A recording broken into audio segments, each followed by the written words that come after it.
Hey you, it is Deborah, and welcome to your 10-minute thoracic mobility workout. In today's workout, you are going to be working 2 of the 4 movement patterns of your spine.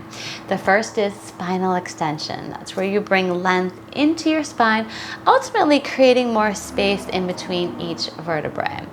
The second movement pattern is thoracic rotation. That's where you twist the spine, breaking up some of the tightness in the back and ultimately bringing more mobility to the vertebrae.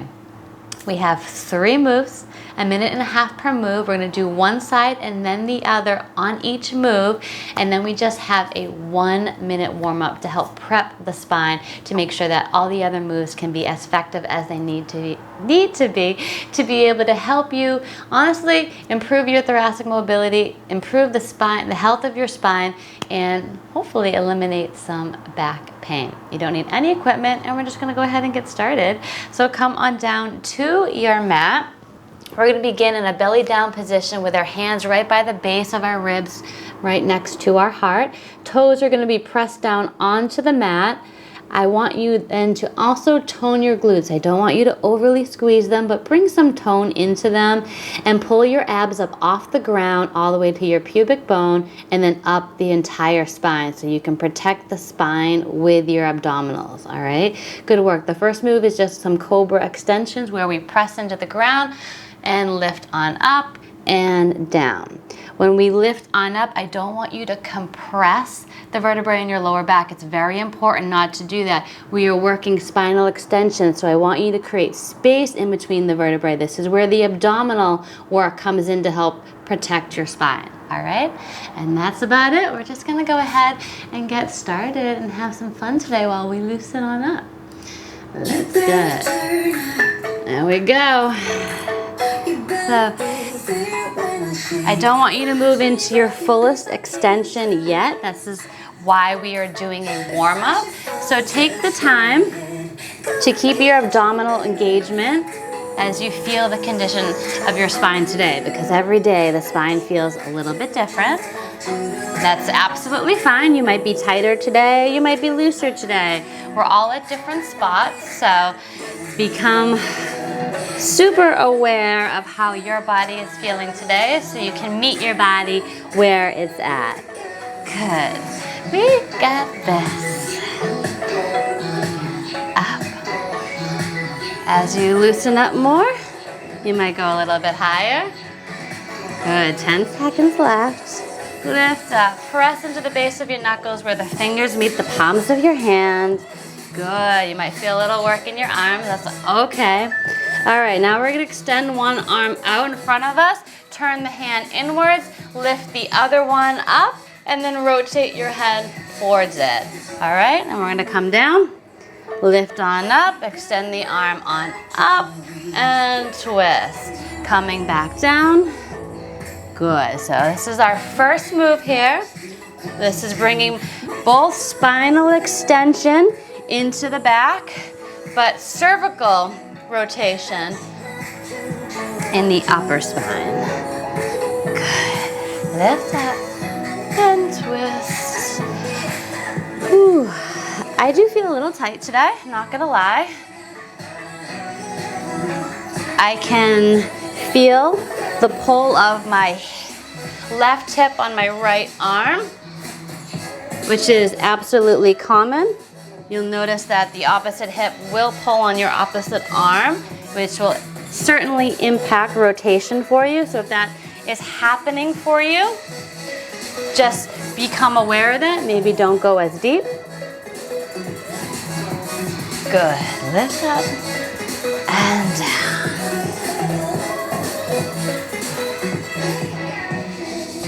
We got this. And down.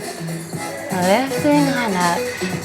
The arm in front is also getting work by lifting us on up. Switching sides, rotating now. Look, I can see you.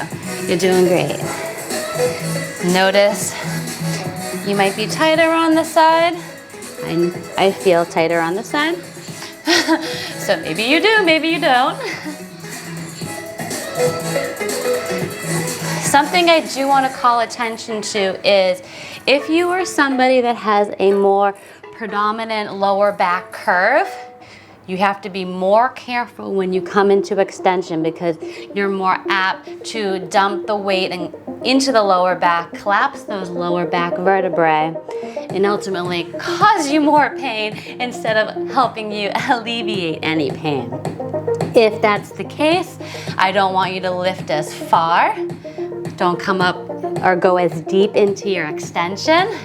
Don't maybe lift your arm as much. And really pay attention to your ab engagement. If you are somebody that doesn't have a predominant lower back curve, I want you to still engage your abs and still pay attention to creating length in each vertebrae. We're building that mind-body connection here, guys. Good work. All right. And down. One. Good work. Now we're gonna thread the needle. So come on up, widen the hands. What you're gonna do is extend one arm out, thread the needle through. Then we're gonna come on up, twist, elbow to the sky, rotate your head towards your hand. Then come on down, thread through, lifting on up. Rotation. This is our thoracic rotation here, right? Now we're heading more into the mid-back. The first we worked cervical spine. Now we're moving into the mid-back more.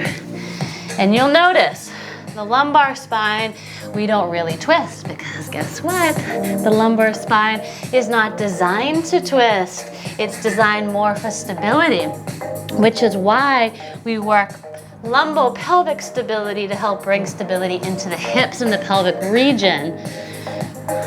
With that additional stability and strength in the pelvis, you can focus on sending the energy into your mid-back, which is where the twist occurs. Yeah. Good work. And up. Twisting and threading through. Ooh, I'm feeling more looser. Maybe you go deeper, maybe you don't. It doesn't matter. Just twist, connect with your body, and feel good. All right, we're gonna go on to the other side. So extend the opposite arm forward, thread that arm through, and lift on up at your elbow. Good. Breathe. Exhale as you come into threading your needle. Inhale as you lift your elbow. Is this side tighter? Woo! It is for me. All right.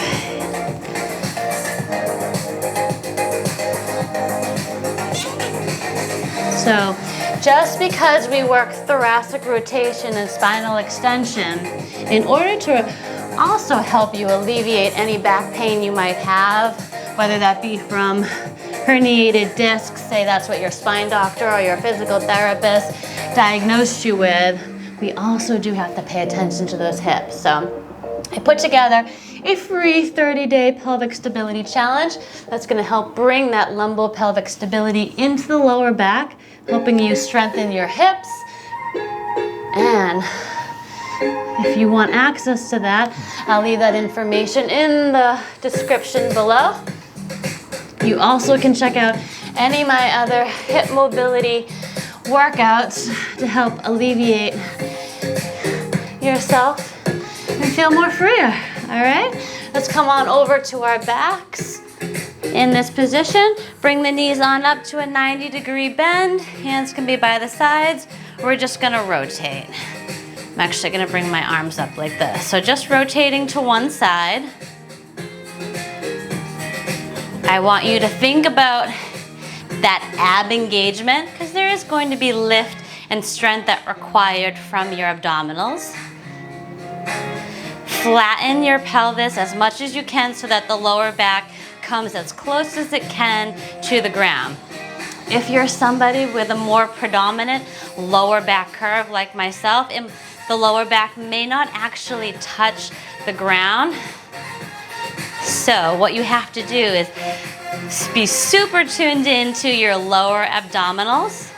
The more you pull the belly button all the way to your spine, the more you're gonna release the hip flexors, which is the muscle allowing you to bend your knees here at 90 degrees, ultimately flexing the hips.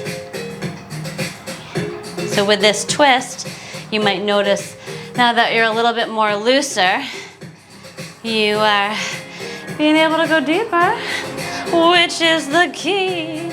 This is how we bring health into our spine, more freedom into our bodies, and ultimately improve the quality of our life. Last side, we're gonna go the other direction. I'm gonna move over because I'm tight on space here. Woo! Don't try to go to your fullest expression on that first one. It's a habit, you know?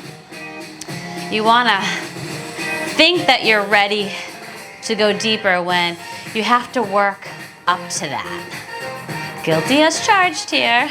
You all just witnessed me trying to do that too. So come back to the basics, engage your abdominals. The twist comes from the mid-back, not the pelvis, so the hips stay level. Their hips are flexed, so the ab engagement helps the twist, while the hip flexors keep the hips in this flexed position. Come on, we got 35 seconds left. I can't believe this workout just went by so fast. Ooh, I am tighter on the side, for real. Slow it down a little bit. It's because my hips are still twisted. I'm still working through that myself, guys. So we have to meet our limitations, and every body, each one of you are gonna have different limitations in your body. So this is your time to connect with them, care for them, and ultimately work to free yourself, improve the quality of your life, right? 3, 2, and last one here. Lifting all the way on up. Let's just go ahead and bring the knees into the chest and slight rock. So this is more flexion for our spine. We didn't work that today, but we're just gonna bring it in here to help cool down our body. So just rock back and forth. And if you can, rock all the way on up to a seated position. You just did amazing. Thanks so much for joining me here today. I hope you enjoyed that. Please give it a like. Please subscribe to Aline Postures and let me know in the comments below which was your favorite move that we did today. I really like those thoracic thread the needles with the rotation with the elbow lift. I just got so much looser when I did that. But honestly, that ab work at the end was just super important and it felt really, really good. So that was a lot of fun. Again, thanks so much for being with me here today. I hope you feel a lot better in your back and that you continue to strive for your dreams. And I couldn't be more prouder for you for being with me here today. So thanks so much. I love you all, and I will see you in the next workout. Bye.